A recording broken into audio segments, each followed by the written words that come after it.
Heyo there, the legendary shitposter here. Yeah, that is my voice. And today, I'm here with something a little bit different. Today, we're going to answer the question, can you beat Borderlands 3 with only pistols? I mean, yeah you can. But this isn't about that, it's about me suffering through amusement. So, before we start, let's lay down some rules. Rule 1, pistols only of course. Except for, well, I'm going to have a monkey with a gun with me through the run. I mean, who don't want a monkey with a gun? That'd be a perfect pet, right? Rule 2, only 2 legendaries equipped at one time to make sure I'm not too overpowered. Rule 3, no guardian rank, because again it makes the game too easy. Rule 4, no glitches or exploits, not that I even know how to even do one in the first place. So with that being said, let's get to it already. Right, I picked Flack to start with, and like every day, I wake up hearing voices inside my own head, except this time, it's a woman. I get off the bus, I meet Claptrap, I disable my guardian rank because I'm cool, and I dub my character Flacksack and Crack. Then I proceed to ransack the place while listening to some quality Borderlands comedy. I'm gonna walk over here, and I'm gonna turn, and I'm gonna go over here, super quiet. Trust me, it only gets worse from here on out. Anyway, open a chest, get me first gun. It's a pistol. Now we're heated. Anyway, Claptrap gets sucked up by a giant magnet. We're going like the games begin. And as you can see, I'm not a good shot. I'm a Brit for crying out loud. I use knives, not guns. Cut me some slack. Yeah, dead funny Gearbox. Anyway, get some more pistols, a shield. Time to fight Shiv, who looks like he sploinks his yoink 10 times a day daily. Ew.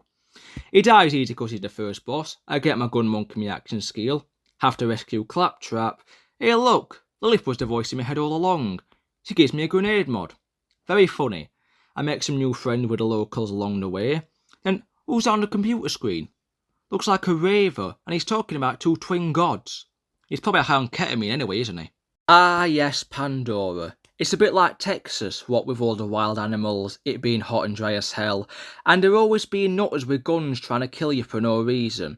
I meet some local Texans and show them my gun skills, or lack thereof. Then we see Vaughn, who's the local gym douche of the game, and he proceeds to run off like he's messed himself while hanging upside down. And 'cause walking sucks, it's time to go over to Ellie's garage, or garage, whatever you call it, and oh man! Look at those Bahonega Googers. Then it's time to recreate an average Chicago afternoon. Carjacking and shooting someone in broad daylight. The fun stuff. Then I proceed to help a psycho by shooting a satellite dish. Then he proceeds to show me how grateful he is. For some reason, just a guess, I don't think he's getting back up, is he? Oh hey look, my first legendary with the playthrough. It's a grenade mod that I can't use. I hope that doesn't happen again. Hey look, another legendary, and it's a rifle that I can't use. Jeez. Anyway, off to Ascension Bluff now, and I want to embrace my true inner Londoner. So why not do some London activities, such as illegal hunting and poaching. Hey look, a legendary I can actually use. Car theft. And while doing so, I do absolutely nothing nefarious whatsoever. Nice car. And then just a smidge of property damage, just to, you know, cap it all off. I then proceed to meet some of the more friendlier locals from London. I push on a bit and I meet some more. Now it's time for Mouthpiece, the mad raver we saw earlier, who just proceeds to die standing about while banging it to techno. Yeah, he drops an important MacGuffin. I take MacGuffin to Lilith. Lilith says, take MacGuffin to Tannis. And Tannis' only 2 personality traits are I'm impolite and I'm weird. Brilliant writing, am I right? Anyway, we proceed to get ganked by the antagonist's ambush. Yeah, the antagonists, we'll learn more about them in a sec. Lilith then proceeds to come round and be a massive jerk by teleporting everyone but me to the spaceship that they're now building. Now I'm running out of things to get fuel for the spaceship. Then Ellie says something that I really think we should all think about for the future. I know it's messy, but the only resource Pandora's got in abundance anymore are bandits and skags. Use what the land gives you, right? Ellie's got a good point. Why don't we just kill people and turn them into the fuel of the future? Oh, Soylent Diesel is people. Anyway, enough of that. Let's listen to Tyrene single-handedly call out every Twitch simp ever. They're broken, but we make them feel special, so they fight for us and die for us. And I feel like that just really sums up anyone who's ever subbed to Pokemon ever. I'm not sorry for saying that. Did I also mention this game is very, very heavy-handed with the Twitch references? It is. Now I get back to the ship and, oh no, what's this? It's the antagonists! Generic girl boss haircut girl and crackhead Ronnie Radke with a giant metal arm. Oh no! Then generic girl boss haircut girl proceeds to grab Lilith and bio-leech her infamous style of her powers, while she just gently caresses her forearm. Yeah, you just can't punch her, kick her or anything. And then because the plot of this game is so well written, you just walk off and leave without actually killing her. That won't bite them in the future, will it? Forget all that, let's just do something different. Hello! Brits in space! That's right, we're going to space. Not even 2 seconds in, Claptrap decides to screw a bar, and now we're recreating what the world looked like before Isaac Newton invented gravity. Of course, while I do nothing nefarious again whatsoever. I like your ass. And ask some more menial crap tasks, and then Lilith telling me she's now the fetch quest giver and I'm going to do all the work for her. Yep, you got to love the honesty of this game sometimes, haven't you? So up next is Promethea, and oh, check out his flamethrower arms. I'm done not even 10 seconds and everything I do wants me dead, which is the usual at this point. And now I've got bandits coming out of thin air because Lilith let her powers get ganked by Tyrene. That's not going to be annoying, is it? Here's Lorelei, whose entire personality is just being British in her accent. That's literally it. Then I try to do surgery on a SoundCloud rapper / doctor. Yeah, did I tell you I'm not qualified for that? Why is she so short compared to me? Why am I so tall? Now it's time to do some war crimes and burn some soldiers alive. Then explode some big guys from earlier. Hey look, it's Reese from Tails. Now I have a moustache. And since I'm in the big city, let's do some big city things, like killing some dwarves and starting a small war over a cup of coffee. Seriously, he's not even pouring it right. Who designed this game? Up next, I go to a weapons depot and fuel my pyromania by setting some more soldier light. Oh hey look, it's Zero. I sure hope he'll be a relevant character and not just some crappy fan service. Deactivate a shield, then turn invisible and kill some more bad guys. Now it's time to loot and oh look, a blade upgrade. Zero wants to trade me and a sniper rifle. Very funny. Hey look, here's Kagawa Jr. Do we actually care about him? Not really. Then Zero proceeds to give this barricade the London look by hacking it to pieces with a blade. Oh look, it's Big Boss time, and it's something from Mars Attacks. Burn it a bit, make it explode. Oh, all your brains will belong to me now. Take the brain, get it scanned. Something about a Venus. Guess where we're going next? A Venus. Doesn't look so peaceful. Hey look, here's Maya. I sure hope nothing bad will happen to you at all, ever. Foreshadowing. Anyway, boom boom, bang bang, you're dead, revolver bullet in your head. Nice rhyme, isn't it? And we get to the worst character on the game by far. Ava. Why is she so bad? You'll see soon enough. I swear these bloody soldiers have got no respect.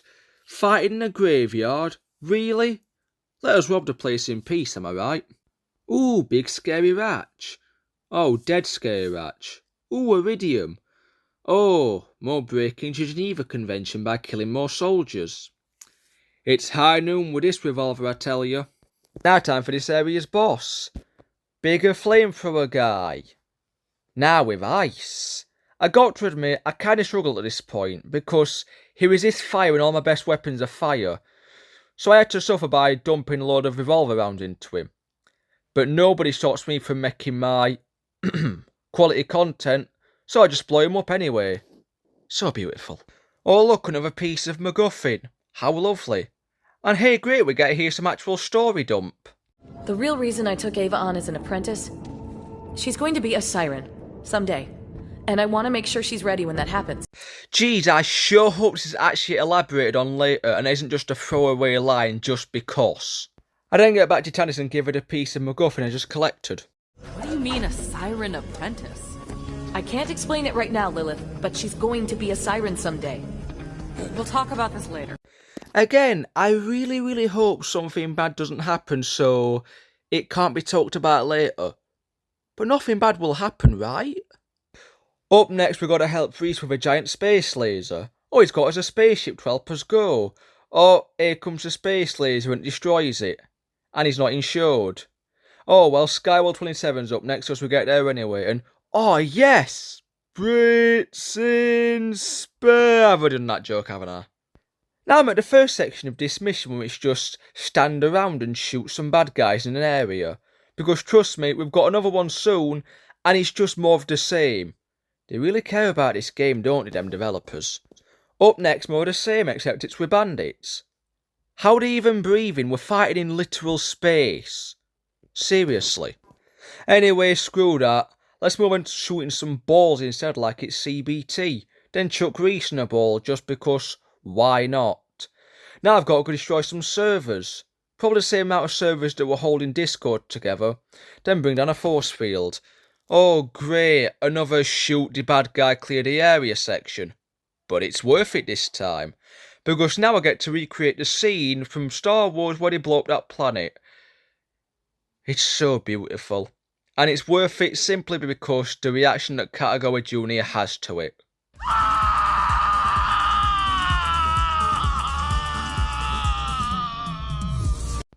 And here's another boss. Slightly bigger, angrier ball. So scary. It's not even that scary or difficult because, legit, take down its armour and it's nothing. Nothing a bit of CBT can't fix at the end of the day, right? Right? Just me? Anyway, snag another piece of the vault key, pass it back to Tannis and that's another part done. Right, so first things first about this next part. Sorry about the blur, it fixes itself. I mean, I'm on KineMaster right now, edit it on my phone, and I think I can hear my phone begging for me to stop because it's hurting at this point. And if you see anything different, I had to re-record a crap ton of footage by restarting an entirely new file because I lost some and I didn't want to give it up. So if you see anything different, that's why. As you can see, I'm still following the rules. But enough for me, let's get back into it. I dubbed my character Flaxack and Crack 2 because I'm cool. Now I'm off to Atlas HQ where, a bit like my dada in real life, Zero appears to be missing. Wonder what that's about. Hold the phones though, Malawan's storming base. As much as smell more war crimes coming on, I've got a nice jumpstart some turrets. And oh, trouble brewing, Zero's apparently turned traitor. Yeah, that's clearly not Zero. Even through all this blur you can see that isn't Zero. Going a bit further to killing some more baddies, Atlas soldiers saying they're being killed by Zero. I think they need their eyes tested. Finally get to turrets and it's more fried than KFC. So now it's time for another round of shooty bad guy till gamey says stop. Then Reese proceeds to laser a massive dropship and that is a pretty explosion. But oh no, apparently Zero's gonna kill him. We've got to get there, but not before Katagawa dumps his 2016 male rage about how angry he is because Reese didn't let him take him over. Oh yeah, and the motif about family, because this game's apparently about family as well. Reese is about to die by Zero, well apparently Zero, but then the real Zero comes in, and in a worse twist than the time Keiso did rhythmic gymnastics, it's actually Katagawa. No one saw that coming. Then he proceeds to have an identity crisis about himself, thinking he's Hanzo and Genji from Overwatch 2. He slashes you and he snipes you. The fight's more long than it actually is hard though. Cut to the end and I pull out a Malawan gun to have a bit of poetry while killing him. He proceeds to get the danger zoomies, then explodonates to death. That's why you don't commit identity fraud, people. This is what happens to you. And after all that, Reese has the gall to ask me if I like his moustache. I say no, and watch what happens. It fills me with a revulsion I normally hold for plague vermin, or a beached whale stuffed with expired mayonnaise, left to rot in the scorching sun of a dying planet. Merely my own opinion. Bloody hell, bury this guy under an avalanche. In fact, it'd just melt because he just got straight up burned. I can feel that from here. Anyway, take key, peace, hand, Tannis, blah blah blah. Now we got to gear up to go under the city because it was conveniently there the entire time. The vault, I mean.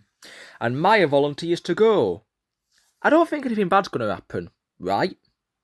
Anyway, get to place, meet up with Maya, and hop in Project Double D for a joyride.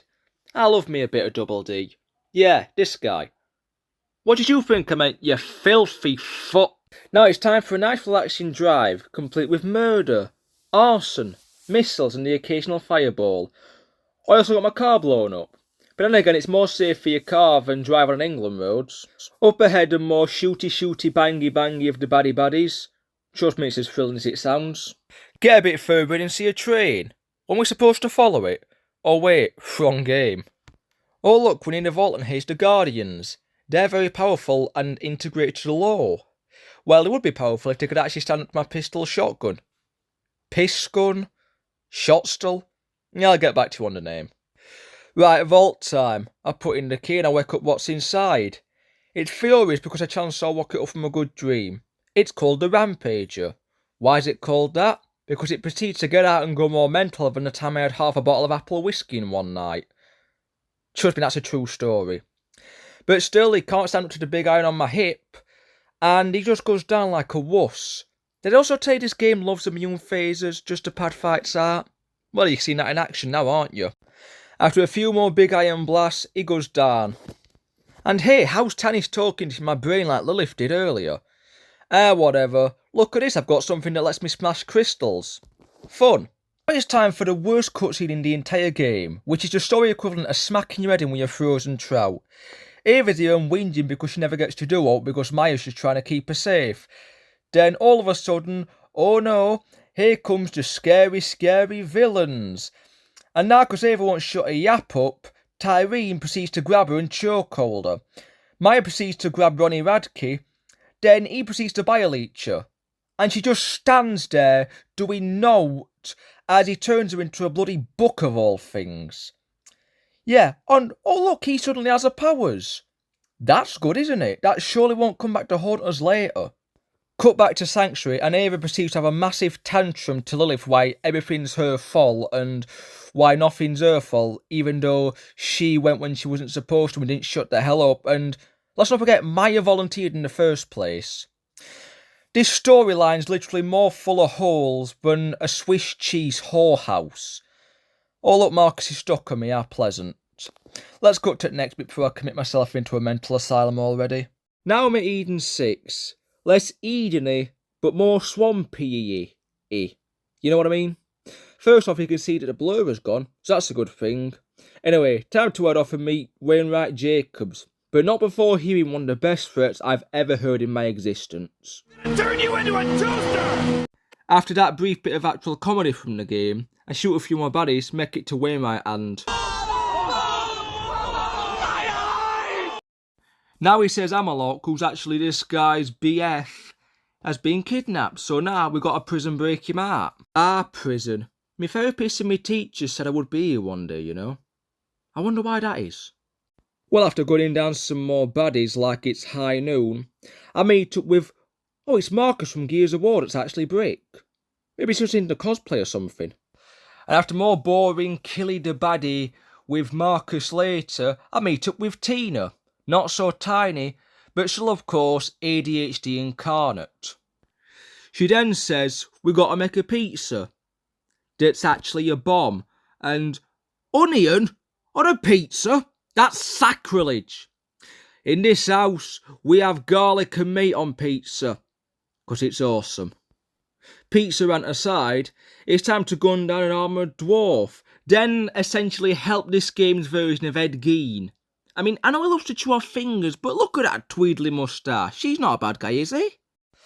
After collecting a few MacGuffins later, get back to Tina and she constructs the pizza bomb. And you know what? He still probably tastes better than Domino's does. Now it's on to meeting the third guy, Mordecai, who doesn't really have any personality of what to speak of. He's a bit like bland yoghurt. Yeah, that's who he is. He's bland yoghurt, that's it. Anyway, more click booyah, then falling off a ledge to my death because I can't parkour later, I finally get to meeting Sir Amalok, who unfortunately is being guarded by a Discord mod. Legit, read his description, he exactly is a Discord mod. And you know what, he's not even hard. The only thing that's hard is having to sit through his multiple immunity phases. I mean, halfway through, his act comes off and he goes mental because his Discord kitten's cheating on him, but he's still a pushover. I blast Amalok down and free him. Now it's time to go back to the lodge, where Senor Baldo says I've got to go to his estate to see to Aurelia, Hammerlock's sister who's now a baddie. Well, I mean baddie as in she's evil. She's actually quite unattractive in my opinion. Ugh. Ah, Jacob's estate. Downton Abbey this ain't. Anyway, shoot some more baddies on the way, then take an elevator ride, and this has got me violating all sorts of health code regulations. This ain't safe. Get into the estate itself, and oh, what would you know? The ambush was actually an ambush. Who'd have guessed? Now I've got crackhead Ronnie over here, not shutting up about the fact how he thinks he's now powerful and wants to take power from his sister because he has a big inferiority complex. Honestly, someone shut this dude up already. Well, thank goodness Monsieur Chrome Dome comes along and blasts him. Right, shoot some more baddies on the way to the theatre. Theatre, if you want to be pedantic. And then Ronnie proceeds to show me his full extent of his powers by making this fat guy with the power of lean, hope that's still popular, into the man behind the slaughter, and look at this.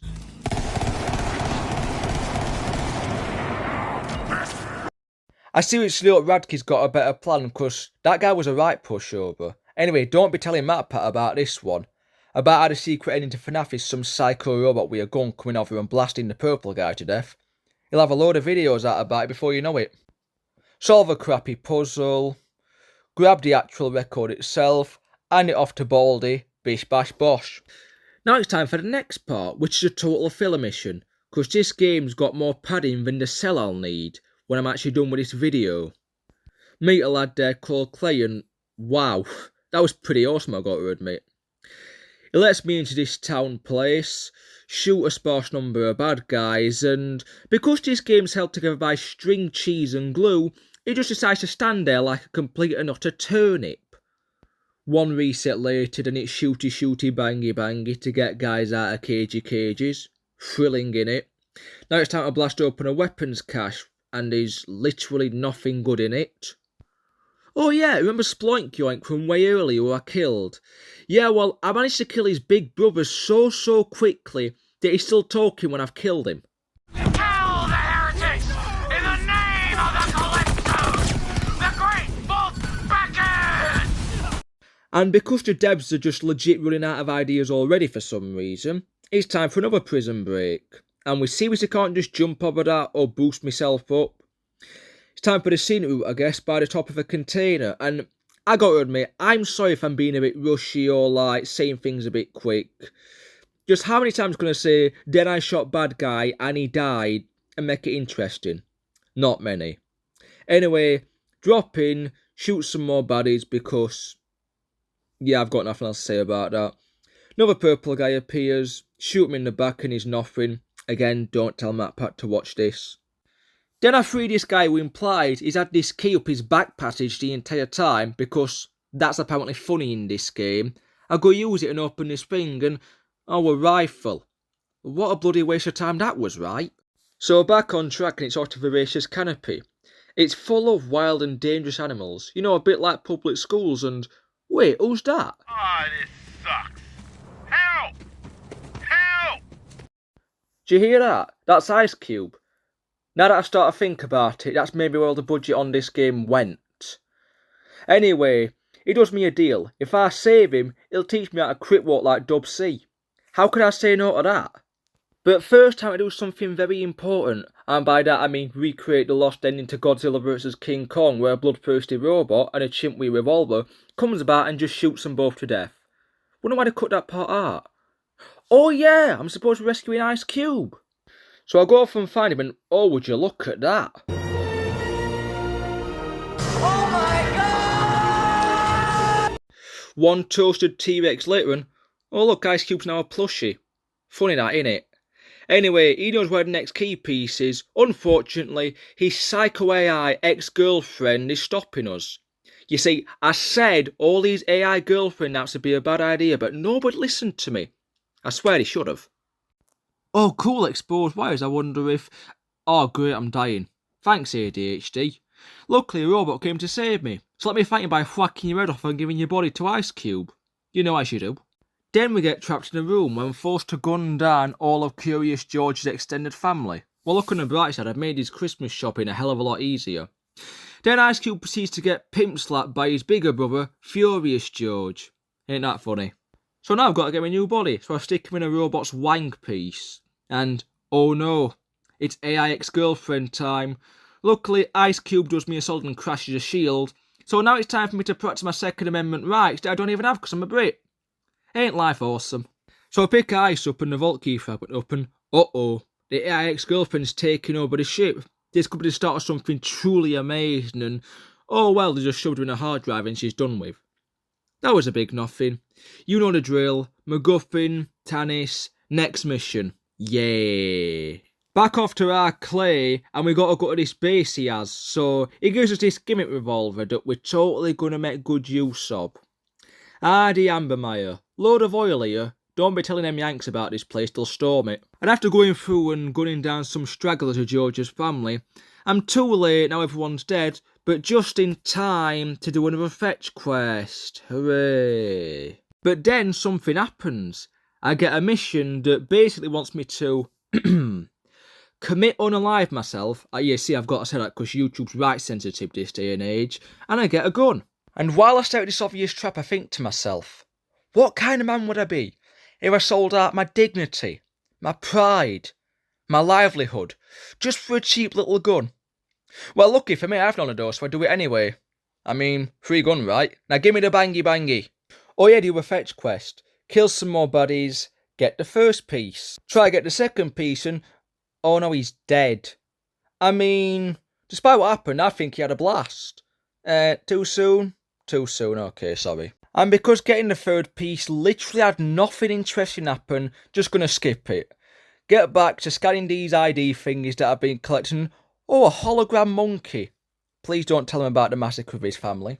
Anyway, follow him to a place. Turns out, apparent dead guy is not dead guy, but traitor guy. Now he gotta die.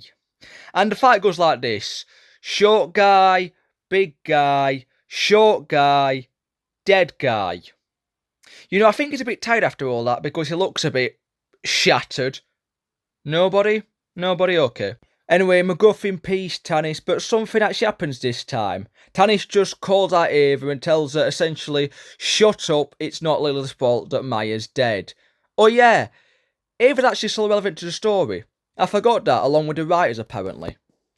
Back to Signo Calvado, and apparently he's got a plan to get the third key piece. Lovely. So I go meet Clay, go through a waterfall to the Black Barrel cellars. And apparently, here is where Jacob's bullets get gunpowder from booze barrels. Hey, beer bullets, I'll take a dozen. I mean, we've got Jaeger bombs, why not tequila bullets? Then again, I did once drink tequila from a plastic revolver once. That night I also played snooker for the first time, and shot the ball off the table because I was so drunk. Fun times. Anyway, enough personal stories. Enemies, deady, key, findy, hooray. You know, I've been thinking a bit about Aurelia. Said no one ever really, but I wonder where she is and... oh no, she's right here. I wonder who the next boss is. It's Aurelia. And you know, since she uses a lot of ice, I use my superior Pokemon knowledge to deduce that fire's good against ice. So I start burning them alive. The fight's pretty bog standard and boring, except for this one line that she says.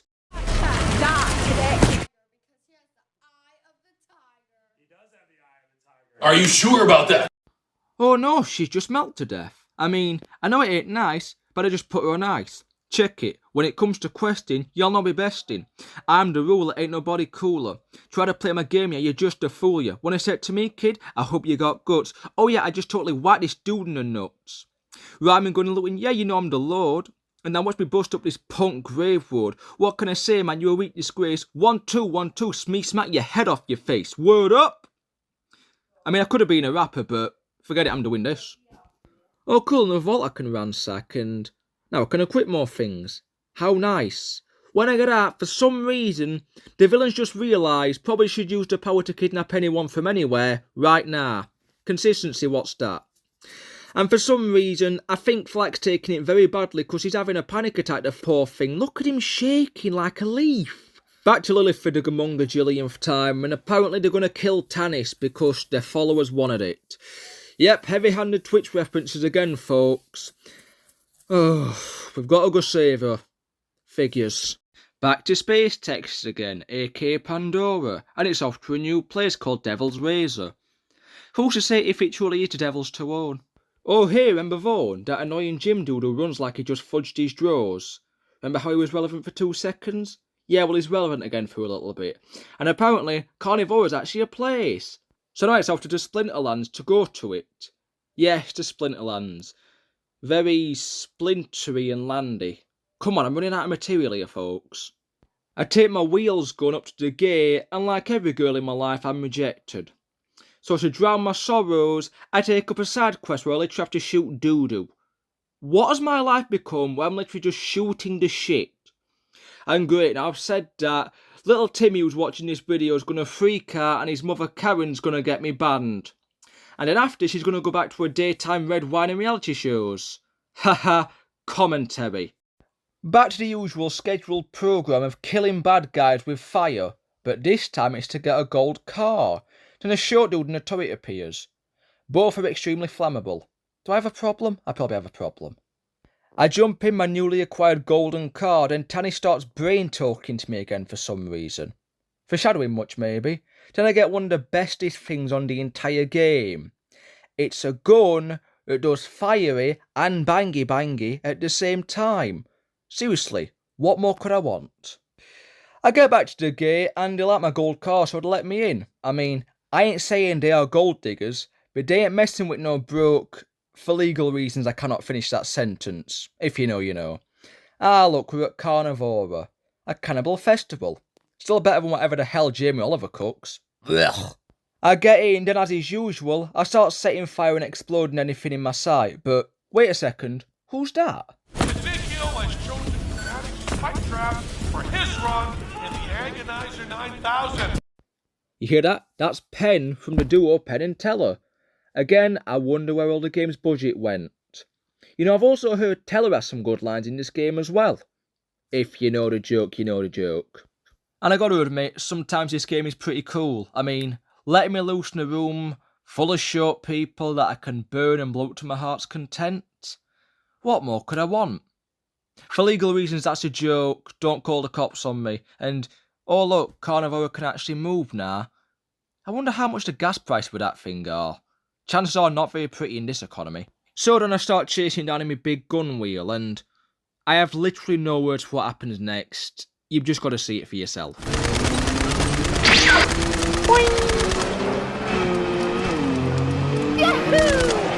So I finally make it into Carnivore itself, and it's just run around and shoot anything that moves again. Except this time, you've got Tannis and you've got Penn talking to you sometimes.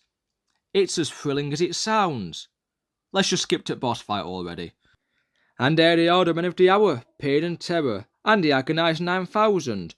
Too bad it can't stand up to a pyromaniac with a gun that goes boom boom. Oh yeah, did I also tell you Tannis is a siren now? I'm just as confused as you are. Anyway, time to wrap up some unfinished business. It's high noon. Yeah, call me McCree, or McLeod, or Cassidy, or McNugget, or McDougal, or whatever they're calling him next. Get back to its ship, and it turns out the Great Vault is real. What's the Great Vault? I don't know. I'd probably pay more attention to the plot if it wasn't so, you know, full up with filler and fart jokes. Oh no, more bad guys. Oh no, another purple guy.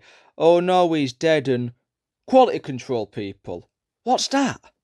Now I finally have to go and take out the villains after so long, but... Oh no, 2 turrets are stopping me. Can I shoot them? No. Can Tannis destroy them with her new powers? No, so you know what that means, people? Another filler mission, because this game has more filling than a college girl's push-up bra. And what am I supposed to say here? This is nothing. It's nothing. It's a nothing burger with nothing fries, nothing onion rings, with a nothing drink, topped with extra special nothing sauce for extra nothingness. Do you know how much it costs? It's surprisingly cheap. And the only noteworthy thing to happen is the fact that Tannis apparently used to shag a minecart. Do you get it? Do you get it? It's funny because she's weird. Oh, I need therapy after all this. Oh, look, the MacGuffin of the mission. Oh, look, a forced driving section where Vaughn won't shut up. I'm just skipping this. Sorry if I'm being a bit negative about all this, but if you want positivity, go buy some batteries. Let's just move on. Back at Sanctuary again, and I think it's time for today's sponsor. Raid Shadow Legend. I'm just kidding. There is no sponsor. And even if I was sponsored, I'd rather be sponsored by anything other than a crappy gacha game that no one plays. Anyway, that aside, back on track. Oh yeah, more plot stuff, and it turns out now, Space Texas, aka Pandora, is actually now the Great Vault, and the moon is the key. I mean, having the moon as a key would be terrible, especially for your front door. Or I should put a stop to this now, shouldn't I? And now, mirroring my real life, I have the option to socially interact with people, but I just choose not to because I'm just cool like that. And now that Twits are nice and friendly, I can go to the next place. The Cathedral of the Twin Gods. I gotta admit, when Hosea, something like that, said take me to church, I don't think this is exactly what they meant. I get there and, oh look, it's Reese, who I bullied so hard he's now shaved. Then, oh look, it's Wainwright, who's just bald. Then, oh look, it's Tina, who's totally not just underutilised fan service in this game. I then take my eyes off the screen for 1 second and crash my wheel into a crate. I don't have a driving licence, and I especially don't have a licence for my knife. I get to the next door, then blow it up. Fun. Now I have to blow up some more baddies. Not as fun. Oh, and if you heard this, apparently Tanis used to have a wank to a Typhon de Leon poster. You get it? It's funny because she's weird. I press on a bit, then Ronnie Radke starts having a mental breakdown because his guys haven't killed me yet and they're stupid. I go on a bit further, then I murder some purple guys and blow some stuff up. Again, don't let MatPat see this. Then I'm at the Great Vault. I mean, what's so great about it? Don't look so great to me. I'll call it the Good Vault if I want to. I get there and I find out Ronnie Radke's actually leeching his sister to charge the vault. That's bad enough to put a stop to it, innit? I get there to the man of the hour himself and he's got some pretty weird earrings in. Ah well, time to fight him. And if I'm honest, the fight itself is just quite dull. You know, for being so powerful, he's quite flammable, and all he does is just jump about flinging balls around the place and going immune, while looking as edgy as he can with his big sword and his big wings. Now both of them are dead in a very anticlimactic finish, then Ava suddenly touches Troy and gets Maya's powers. Was this seriously her plan all along, to potentially doom the universe so Ava could become a siren? Oh, we look at that, turns out Tyrion's actually not dead, then she uses Rockslide for super effective damage. Oh great, they're all dead now. Ah well, game over I guess. But hang about, we're not done yet, because Ava somehow manages to miraculously save all of them at the exact same time. Okay, whatever. Oh, now I've got an echo recorder that tells me Typhon de Leon is not only alive, but Necrotafeo actually exists now. What? What is going on? You know, I think I know what's happening. And I'm putting it down to the laser-accentuated, zealous, youthful, righteous, intellectual turtles in New Guinea. Or lazy writing for short. Necrotafeo then, I guess, and yep, it looks pretty Necrotafeo-y. What do you want me to say? I've had enough of this story. And oh look, how is he running power here already in vending machines? Who knows? How is there a catcher idea already? Who really cares? I get to Typhon's place, and I meet his two robots, don't care about them. But now it's time for the man of the hour, and it turns out it's only Danny DeVito. And now he's got a laser whip. Of course you have, you filthy little mongrel, you. I then place down the 3 vault keys I've already got, but turns out now I need a 4th. Because, of course I do, the one time I don't need 3 things for an objective in this game. I then make a decision to take a break and get some in-game therapy. I'm told to express myself all over this wall with art, so since I'm very mature, I try to draw a penis and, well, it isn't my best work, but you can kind of see the resemblance, can't you? What's next? Under no circumstances should you resort to violence. No violence, eh? I mean, what's the worst that could happen? This is for your... Oops. Well, I guess I did try, and now apparently I'm a terrible patient. Tell me what I don't know, Doc. Hey, who remembers Captain Trone? You remember that guy from the story? Nah, of course you don't. So here's his big brother, General Trone, that wants to kill me because I killed his brother. Oh, and here's Dark Malawan now. Why is it Dark Malawan? Who cares? They move, I shoot. Simple as. So then I blast the shield generator, and now the path's in sight. I just hope nothing happens to the bridge, and it's gone. Well, damn. Now it's time to fight some more uninteresting Guardians, doing more uninteresting things. Oh look, here's General Trone, and now I'm fighting him. He's not really that special, aside from the fact he almost gets me down. but nothing a few high-powered explosives can't fix, and suddenly, like Team Rocket, he's...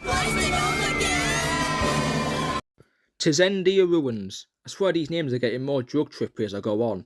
And now it's time for some more plot stuff, where I just basically hear Danny DeVito used to wang bang his wife a hell of a lot back in the day. I skip all the boring fighting and get to an elevator, where it turns out Typhon did the nasty exactly where I'm standing. You bloody legend, you. What happens next? Only a bigger bomb drop than Bikini Atoll. Turns out now, Troy and Tyrene are Danny DeVito's kids. I get a talking to him later about it, and apparently this all happened because he wasn't the best dad. I swear, if Jerry Springer, Lord rest him, was alive, this would have made for a great bit of TV. My psycho daughter has started a cult and wants to take over the entire galaxy by Twitch streaming because I wasn't a good dad. Amazing. Anyway, get the 4th key, go into a vault that's already been plundered, then put the 4th key where it's supposed to be. Then get to the Pyre of Stars. That sounds like a good name for a hippie metal band. And now Tanis is going to stand here and practically do nothing while me and Danny DeVito put the keys in places. Forget that, skipping it, next part. Cut to the part where we're almost shutting down the vault, but now another predictable shootout happens. Now Tyrene's being the edgy one, because she's saying she wants to commit intergalactic genocide, well, essentially just because Daddy wasn't there to take me to the fair. The vault's almost closed. That's good. Tyrene finally grows a brain and teleports and stops it. That's bad. Liv tries to do something but fails because she's complete and utter dog doo-doo. Then Typhon decides it's time for a nice family chat with a laser whip, and apparently it doesn't go so well because he pulls out a grenade and uses explosion. And it's not very effective because Tyrene just reverses it on him and kills him. One of the best characters just gone. Then Tyrene just teleports away. Anything to add, Typhon? Don't be the last Vault Hunters. Trust me, Mr. Vito, with Borderlands 4 being announced, as long as this series is still profitable, there'll always be more Vault Hunters. Oh yeah, Tanis can now create portals to anywhere. Only just figuring that out now. I finally make it to Tyrene just as she's fusing with the Destroyer. I wonder what's going to happen now, and what in the world is that? It looks like some eldritch tentacle hentai monster. You know, like Cthulhu and the Kawaii Schoolgirls type stuff. Please tell me that actually doesn't exist. Let's get to the fight, and what can I say? Disappointing end to a disappointing story. It's not really dangerous at all, and there's too many immunity phases. The only time I actually come close to any type of danger is when I do an oopsie and almost blow myself up. Ah well, Tyrene's dead now and Lilith gets her powers back. Hooray! But don't celebrate too soon. The vault's still opening and we're all still gonna die. So Lilith, in a moment of bravery, decides she's just gonna sacrifice herself to save everyone. For some reason though, naming Ava the new captain of Sanctuary. Brilliant brain as always, Lilith. And now we treated to a small slideshow of characters just got hardly no screen time on the game, looking at this moment like it's supposed to be some big impactful thing, when really we've had a story when it's about as impactful as a wet fart against an armoured tank. And that's it. It's all done. What have we learnt today? We've learnt you can beat Borderlands through your pistols only. What else have we learnt? Don't support Twitch streamers because they may form a cult. And don't be a bad dada because your kid may just destroy the galaxy. Now that's my lesson over. Thank you to the one guy watching this video. I may do some more challenge videos like this in the future. But screw this, I'm off to hibernate for a couple 100 years. Later.